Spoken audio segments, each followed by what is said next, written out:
Ai, meu Deus. Lá vamos nós, de novo. Como eu disse na última parte dessa série, não existem limites quando se trata de pessoas encontrando maneiras estúpidas, idiotas e realmente constrangedoras de deixar o jogo da vida. Tanto que essa já é a quarta parte dessa série. E enquanto pode parecer que você já viu de tudo, algumas pessoas realmente se esforçam muito para provar o quanto você está errado. Então, aperte os cintos e prepare-se, porque vamos dar uma olhada em mais casos vergonhosos de pessoas que faleceram de formas estúpidas. Jenga mortal. Em abril de 2022, na cidade de Católica, na Itália, um ladrão cheio de sede acabou em uma situação difícil de engolir. No domingo de Páscoa, ele decidiu entrar em uma mercearia, que estava visivelmente fechada, para pegar alguma coisa para beber. Mas ao invés de pegar uma garrafa em uma das prateleiras, ele preferiu pegar uma garrafa de uma enorme pilha de engradados, que havia sido empilhada pelos funcionários. Só que ele não pegou uma garrafa do topo, ele escolheu uma bem do meio. Se você alguma vez já jogou Jenga, vai saber que esse é um erro de principiante. E como você pode imaginar, a pilha inteira simplesmente despencou, amassando o pobre rapaz debaixo do peso de toda aquela água. E ele não foi encontrado até o dia seguinte, quando os funcionários da loja precisaram olhar a gravação das câmeras de segurança para entender o que tinha causado aquela bagunça. Parece que no Jenga da vida, ele não conseguiu manter o equilíbrio. Malabarismo explosivo. Você sabe como fazer malabarismo? Não importa quantas vezes eu tente. Eu sempre acabo com mais bolinhas no chão do que no ar. Mas, por outro lado, eu já vi mestres malabaristas que conseguem equilibrar espadas, tochas acesas e até motosserras no ar com muita confiança. E no pior dos casos, eles estão colocando apenas a si mesmos em risco. Agora, quanto a mim, talvez eu tente com saquinhos de areia, bolinhas ou no máximo ovos. Isso se eu estiver muito afim de impressionar alguém. Mas quer saber o que as pessoas espertas, e mesmo os especialistas, nem ousam usar? Granadas. Sério, malabarismo com granadas é provavelmente a coisa mais estúpida que eu já escutei na vida. Ninguém no mundo seria idiota o suficiente para fazer isso, não é? Não é? Vamos voltar para 2001, na cidade croata de Vidovic, onde um bando de estudantes universitários faziam uma grande festa. Um deles resolveu se mostrar para os seus colegas, fazendo alguns malabarismos. E acho que você pode adivinhar com o quê, não é mesmo? Uma granada de mão. Eu juro que não consigo entender a lógica desse cara. Depois de tirar o pino da granada, ele começou a fazer malabarismo com o explosivo ativo. Agora, as granadas funcionam por meio de uma reação química, dando à pessoa alguns segundos preciosos para sair da área antes da explosão. Mas esse rapaz, por um motivo qualquer, achou que não tinha que fazer isso. E a granada simplesmente explodiu na cara dele. A explosão machucou 6 espectadores igualmente imbecis, mas o vencedor do Prêmio Darwin foi totalmente eliminado pela seleção natural. Bom, parece que mesmo não estando mais entre nós, esse cara deixou uma impressão explosiva em seus amigos. Mas quer saber o que é muito mais seguro de brincar do que com uma granada? E que me deixaria muito impressionado? Apertar aqueles botões de curtir e se inscrever no canal. Eu prometo que eles não vão explodir. E aí, tudo pronto? Maravilha! Agora, qual será o próximo caso, idiota? Leva rápido. É bem provável que você tenha visto um lavador automático de carros, não é mesmo? Ok, e qual é a primeira regra quando você está dentro do lava-rápido? Não é fazer um TikTok. A regra é, nunca saia do carro. É sério. Essas máquinas automáticas são realmente poderosas e podem causar ferimentos graves, ou muito pior. Em abril de 2022, na cidade de San Diego, Califórnia, um homem dirigiu até um lava-rápido, e antes do processo de lavagem começar, ele tentou sair do carro, que ainda estava com o motor ligado. Parece que ele foi arrastado pelo veículo e acabou fatalmente preso entre a lateral do carro e uma parte da lavadora. Mas a questão é, ninguém conseguiu descobrir por que ele resolveu sair do carro. Será que tinha uma abelha lá dentro com ele? Será que ele achou que, como o processo era automático, ele não tinha que ficar no veículo? Qualquer que seja o motivo, o carro com certeza saiu muito mais sujo do que entrou. Piloto emocionado. Em novembro de 2021, um estudante de pilotagem de Houston, no Texas, conseguiu permissão de seu instrutor para realizar um voo solo em um Cessna 172, uma aeronave de porte leve, pela primeira vez. Totalmente emocionado com a experiência, ele resolveu comprar um avião novinho, um Piper PA-28140, apesar de ainda não ter tirado seu brevet. O instrutor deixou bem claro que ele ainda precisava de mais treinamento antes de poder voar solo regularmente, e mais ainda para pilotar o novo avião. Mas parece que nosso amigo não queria seguir as regras.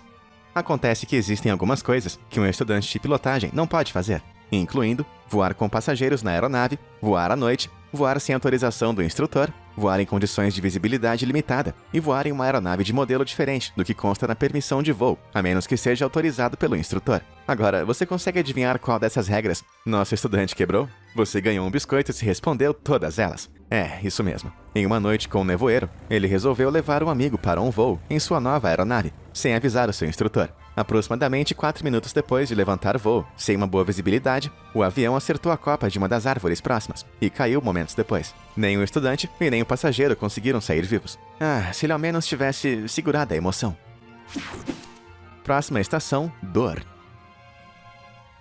Quem não gosta de uma boa história de mistério? Em 15 de dezembro de 2009, foi precisamente isso que os funcionários do metrô da Alemanha encontraram. Um condutor do metrô fazia seu trabalho normalmente, quando de repente ele avistou um homem deitado sobre os trilhos. Depois do choque inicial, veio a dúvida: como que ele chegou até ali? Com o tráfego regular de trens, era impossível que ele tivesse saltado da plataforma, corrido pelos trilhos e chegado tão longe. Será que ele havia pulado do trem em movimento? E se foi realmente isso, por qual motivo? Nada realmente fazia sentido. Como não havia nenhuma filmagem de segurança no local, a polícia ficou empacada. Mas quando descobriram que uma janela do trem que havia passado pelos trilhos pouco antes do corpo ser encontrado estava quebrada, de repente tudo começou a fazer sentido. Acontece que nosso protagonista idiota estava sozinho no carro do metrô e teve a brilhante ideia de se balançar em uma das barras de corrimão para tentar estilhaçar uma das janelas com seus pés. Depois de algumas tentativas, ele conseguiu e foi prontamente puxado para fora do vagão em movimento, graças à sucção criada pelo trem se movendo em alta velocidade pelo túnel. Boa, campeão. Muito boa. Ok, se algum dia você precisar de um bom motivo para não estragar as coisas, lembre-se dessa história. Matador. Algumas pessoas são capazes de fazer praticamente qualquer coisa para conseguir colocar as mãos em uns remedinhos fortes, se é que você me entende. E quando eu digo qualquer coisa, é qualquer coisa mesmo. Ok, para provar o meu ponto, em 2009, um homem de Minnesota descobriu que ele poderia conseguir alguns narcóticos analgésicos de graça se ele fingisse um acidente e fosse pro hospital. Acho que é seguro dizer que esse cara não era o mais inteligente do mundo. E foi assim que ele concluiu que se ele pulasse de um carro em movimento, as feridas seriam suficientes para garantir que o médico lhe daria os analgésicos que ele tanto queria. Nosso gênio então entrou no carro, começou a dirigir e pulou do veículo em movimento. Só tinha um pequeno problema em seu plano. Não dá para tomar remédios se você estiver morto. Os ferimentos que ele conseguiu com essa ideia estúpida foram tão graves que ele acabou falecendo no local. Pelo menos agora, ele não precisa mais daqueles remedinhos, mas com certeza, isso aqui ele precisa. Aqui, meu rapaz, seu prêmio Darwin. Você merece. Ano Novo, Morte Nova. A festa de Ano Novo Lunar, em Kuala Lumpur, é um espetáculo de encher os olhos. O show de fogos de artifício contra o céu noturno da cidade é um evento mágico. Mas acontece que a maioria dos tipos de fogos de artifício foram banidos da Malásia, por conta de substâncias químicas inflamáveis que eles contêm. Isso significa que a maioria dos shows de fogos de artifício é feita de forma ilegal, e grande parte da população não faz ideia de como eles funcionam, ou como se usa esses fogos de escala industrial, que eles eventualmente conseguem contrabandear. E é precisamente por esse motivo que nosso próximo vencedor do Prêmio Darwin se juntou à nossa lista de honra. No Ano Novo Lunar de 2005, um homem estava assistindo enquanto algumas pessoas soltavam fogos de escala industrial, que disparavam a mais de 46 metros de altura, do lado de fora de uma casa noturna, nos subúrbios de Kuala Lumpur. Muito curioso, o homem resolveu que ele queria ver mais de perto esses magníficos fogos, e se abaixou com a cara diretamente sobre um dos tubos de lançamento, de onde eles estavam sendo disparados. Ele estava espiando dentro do tubo, quando um disparo atingiu diretamente em seu rosto, fazendo com que ele fosse arremessado a mais de 9 metros e sofresse ferimentos fatais. Eu acho que existem maneiras melhores de se começar um ano. Vai subir? Não tem nada de errado em se dedicar um pouquinho para fazer um bom serviço, mas algumas vezes você tem que prestar atenção no quanto você se dedica, como descobriu esse zelador em 1999. Enquanto limpava os elevadores de um prédio um dia, ele percebeu algo pingando do teto. Então, querendo fazer um bom serviço, ele tomou um segundo elevador até o mesmo andar, passou por uma porta de serviço oculta e pisou em cima do teto do primeiro elevador. Ele começou a secar uma poça, quando de repente, o elevador começou a sacudir. Em sua pressa para secar o vazamento, ele acabou se esquecendo de imobilizar o primeiro elevador. Então, incapaz de fazer qualquer coisa, o elevador subiu até o último andar, esmagando o homem. Eu que não ia querer ser o próximo zelador e ter que limpar aquela bagunça. Morte chocante.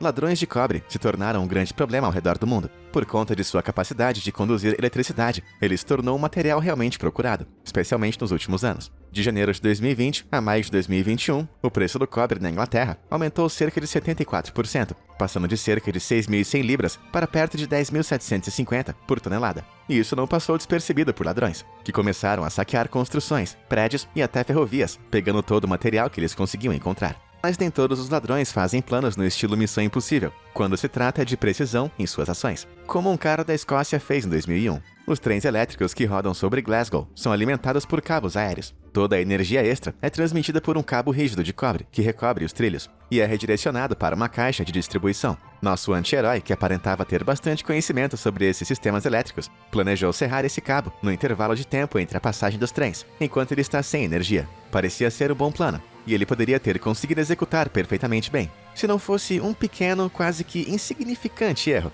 O quadro de horários que ele usou para elaborar esse plot genial não estava atualizado. Enquanto ele estava serrando o cabo, um trem começou a se aproximar, 10 minutos antes do esperado. Centenas de volts de energia fluíram através de seu corpo de repente, fazendo com que ele virasse um churrasquinho. Espero que isso sirva de exemplo para os outros ladrões por aí. Com certeza é um aviso bem chocante.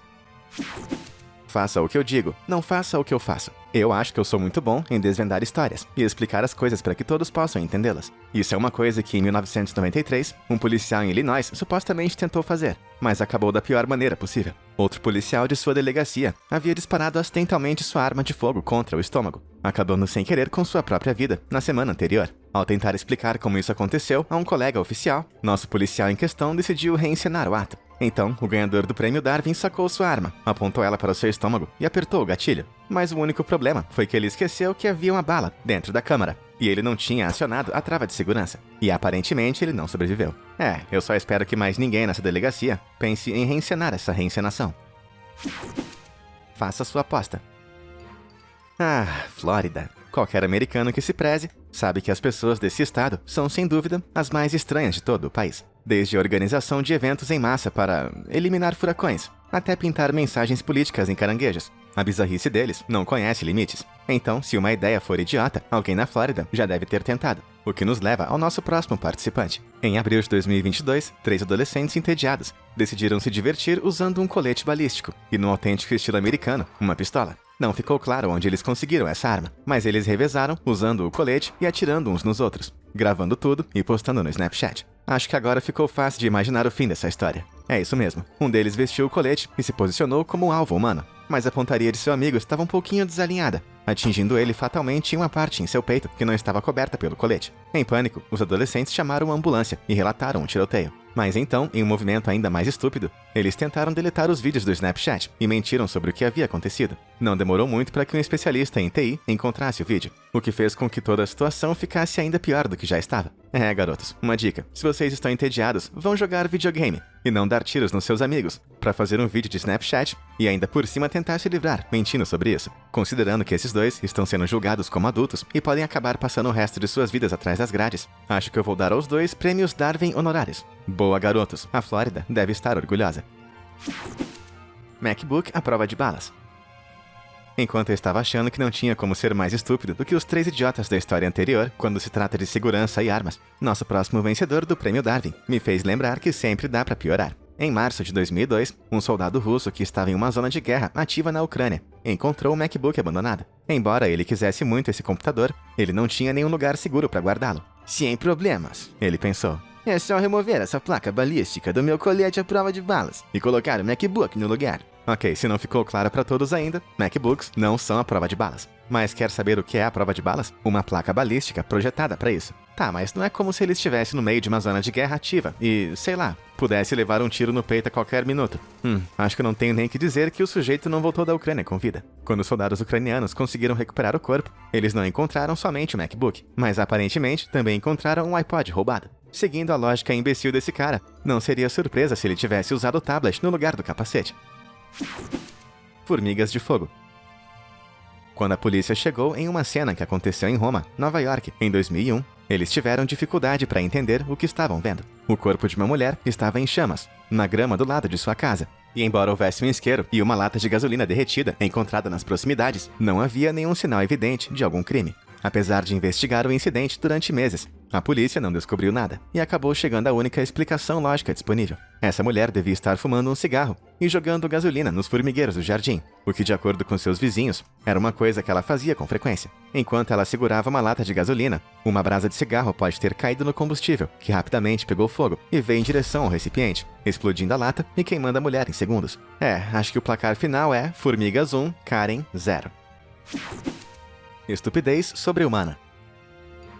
Você se considera forte? Você é do tipo que vai pra academia, puxar ferro todos os dias? Ou talvez parece que o seu corpo foi feito de palitos de dente? Seja qual for o caso, acho que todos podemos concordar que existem poucas pessoas na Terra que tenham a força bruta necessária para parar um carro em movimento. Com um carro médio pesando pouco mais de 1.800 quilos, você precisaria de uma força sobre-humana para enfrentar cara a cara esse monstro de metal. Mas esse pensamento, com certeza, não passou na mente de um homem em 2001. Parece que depois de ter estacionado seu carro na beira de uma represa em Fresno, Califórnia, ele percebeu que o veículo estava se encaminhando lentamente para a beira d'água. Ok, a ideia menos ruim por aqui seria pular de volta no carro e tentar puxar o freio de mão, certo? Bom, parece que esse cara teve outra ideia. Ele saltou para frente do carro enquanto ele avançava, imaginando que teria força o suficiente para agir como um objeto imóvel. Mas acho que ele pensou um pouco demais de si mesmo, e o carro simplesmente avançou sobre ele, que acabou preso debaixo d'água. Ele pode não ter saído vivo dessa, mas essa história serve como um lembrete de como um homem não consegue vencer uma luta contra um carro em movimento, não importa o quão forte ele seja. Idiota a jato. Eu acho que todos nós já nos perdemos pelo menos uma vez na vida. Mas quando existem diversas placas dizendo pare, avisos de alerta e sinais de trânsito, dar meia volta parece ser o mais lógico a se fazer. Ok, mas parece que isso não era verdade para o motorista de táxi do Rio de Janeiro, lá no ano de 2002. Depois de deixar alguns passageiros no aeroporto Santos Dumont, o motorista decidiu seguir pela pista em que estava, achando que o levaria para longe do aeroporto em algum momento. Mas logo ele começou a avistar diversos sinais e placas que mostravam que ele estava, na verdade, se aproximando da pista de decolagem. Luzes piscando indicavam que havia um avião na pista, prestes a decolar. Mas aparentemente alheio a tudo isso, o motorista seguiu em frente. Apesar de ter claramente um jato comercial 737 na pista, se preparando para decolar, ele continuou com sua jornada, quando de repente ambos os motores do avião aceleraram. Cada um dos motores do 737 pode produzir em seu máximo incríveis 22.700 kg de força de propulsão, e acho que você pode imaginar que um pequeno táxi não seria páreo para tamanha força. Os motores simplesmente ejetaram o carro, que voou mais de 24 metros, até parar dentro do mar. Essa foi uma viagem a qual o motorista não foi capaz de sair vivo. E eu acho que a moral dessa história é... não dirija atrás de um jato que está para decolar. Nem eu acredito que eu acabei de falar isso. Caidinho por você. Normalmente, quando você vê fitas de segurança isolando uma área, é um sinal bem óbvio de que você não deve entrar naquela área, não é mesmo? Não importa o que está acontecendo do outro lado, se está bloqueado, com certeza é por um bom motivo. Mas parece que apesar de ser um conceito universalmente aceito, em 2004, um homem da África do Sul resolveu ignorar isso totalmente. Meu Deus, por quê? Ele estava sentado em um café, vendo uma equipe de lenhadores do outro lado da rua, usando suas motosserras barulhentas para cortar algumas árvores muito grandes e pesadas. Eles isolaram uma área com fita para garantir que ninguém fosse esmagado por acidente por um galho caindo. Apesar disso, o homem de repente resolveu caminhar até a área, passando por debaixo da fita, para tomar um pequeno atalho pela calçada e encontrar a sua namorada, que estava numa loja próxima. E foi nesse exato momento que uma grande árvore que os lenhadores estavam visivelmente cortando começou a cair. Apesar dos gritos frenéticos, o homem os ignorou e continuou seguindo em frente, até que ele, meio que obviamente, foi esmagado pela árvore. Ele nem chegou a encontrar a namorada. Já a minha teria me matado, se eu me atrasasse dessa maneira. Causas naturais. Eu sou realmente péssimo para tirar fotos provocantes. Eu nunca sei que pose fazer, ou que tipo de roupa usar. Brincadeira, piadas à parte, havia um homem na Alemanha que certamente não tinha esse tipo de problema. Esse cara, além de gostar de tirar as suas fotos totalmente nu, também gostava de tirar essas fotos em público. E a gente sabe disso pelo mesmo motivo pelo qual ele acabou entrando pro grupo de merecedores do Prêmio Darwin. Em setembro do ano 2000, nosso anti-herói estava simplesmente como veio ao mundo, na cidade medieval de Rothenburg, tirando algumas selfies do alto de um grande muro de pedras. Ele colocou sua câmera em um tripé, pulou em cima do muro e começou a fazer algumas poses quando, de repente, ele perdeu o equilíbrio e despencou cerca de 5 metros até o chão. A polícia teve que revelar o filme da câmera para tentar resolver esse caso. E eu aposto que eles desejaram profundamente que o homem tivesse esquecido de tirar a tampa da lente. Enchendo o rabo. O alcoolismo é uma doença terrível, e estima-se que mais de 107 milhões de pessoas sejam acometidas por algum tipo de transtorno relacionado ao álcool. Mas em 2004, um homem do Texas achou uma forma bem única de levar a sua compulsão para um outro nível. Ele desenvolveu uma doença na garganta, e a acidez de qualquer bebida alcoólica ingerida causava uma dor intensa. Ele então resolveu consumir as bebidas pelo... reto. É isso mesmo. Esse cara fazia enemas alcoólicos. Um enema é quando um líquido é injetado no reto para estimular a limpeza do intestino. No entanto, esse líquido também pode acabar indo para o resto do corpo, através da corrente sanguínea. E foi assim que nosso protagonista decidiu saciar o seu vício. Uma noite, ele decidiu fazer uma festinha particular. Então ele comprou 2 garrafas de 1,5 litro de licor e se preparou para tomar todo o conteúdo pelo... bumbum. Enfim, normalmente quando uma pessoa bebe demais, ou ela para de beber, ou ela acaba desmaiando. E parece que nosso anti-herói, com certeza, bebeu demais. E acabou desmaiando no meio do seu enema alcoólico. Mas, no entanto, ele ainda tinha muita bebida dentro de seu traseiro, que continuou sendo absorvida pela corrente sanguínea, mesmo depois que ele ficou inconsciente. E na manhã seguinte, ele tinha praticamente se auto-embalsamado. Embora não seja uma boa ideia dirigir depois de beber, a concentração alcoólica legal é inferior a 0,08%, ou aproximadamente uma dose. Mas depois de 6 a 10 doses, a concentração alcoólica do sangue é de mais ou menos 0,20%. E você provavelmente já não consegue nem andar sem ajuda. E vômito e desmaios também são esperados. Já o envenenamento por álcool e perda de consciência acontecem quando a concentração alcoólica no sangue chega perto de 0,25%, o que daria mais ou menos de 20 a 30 doses. Agora, quando a concentração passa de 0,40%, o corpo da pessoa começa a desligar de forma irreversível. E o nosso vencedor do Prêmio Darwin conseguiu atingir uma concentração alcoólica no sangue de incríveis 0,47%. Esse cara devia ter intestinos de aço. Parece que chegamos ao fim de mais uma sessão de Prêmios Darwin. Mas não se preocupe, essa lista ainda tem muito a oferecer. Então, se você quiser ver mais um episódio dessa série, conta aí pra gente nos comentários abaixo. E como sempre, obrigado por assistir e até a próxima!